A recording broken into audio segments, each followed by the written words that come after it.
Здравейте в това видео, в което ще ви покажа как да си направите едни бързи люти чушки.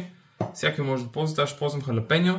Докато снимах видеото това как да си консервирате люти чушки, да си направите лесно и ефтино люти чушки в буркани, ми хрумна всъщност, че мога да ви покажа как да си направите по рецепта на, както ги правим в ресторанти, pickled jalapenos. Ще ви покажа всъщност с халапеньо, може да заместите с какво друго пожелаете.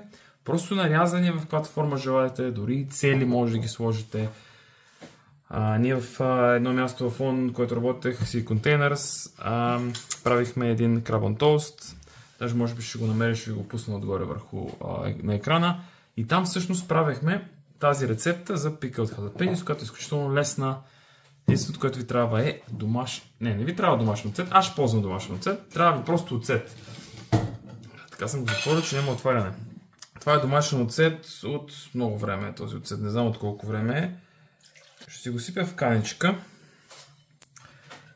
Ако искате да видите видеото за домашен ябълков оцет, а пък ще има и в канала друго видео за домашен оцет от грозде, можете спокойно да си влезете, да си проверите в канала. И сега е добър момент, има доста ябълки, може да си заложите и след 2-3 месеца да си консумирате домашен оцет. Но ако нямате, може пък да си купите просто някакъв оцет.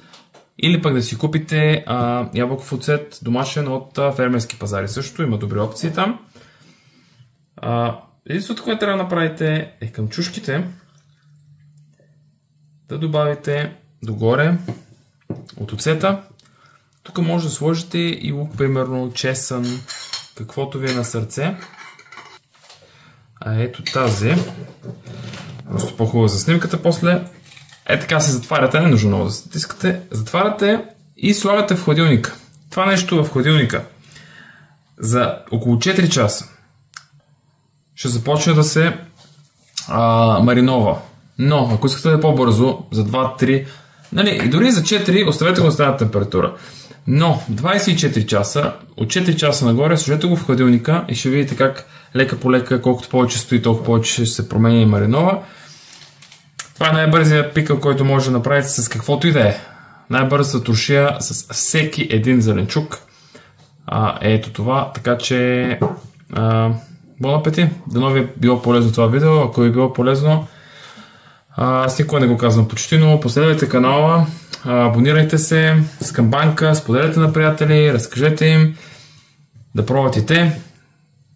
2 рецепти, едно видео за туршия, която с месеци може да си ползвате, и едно видео, което е бърза туршия за люти чушки, може и цели, може и нарязани, както ви пожелаете.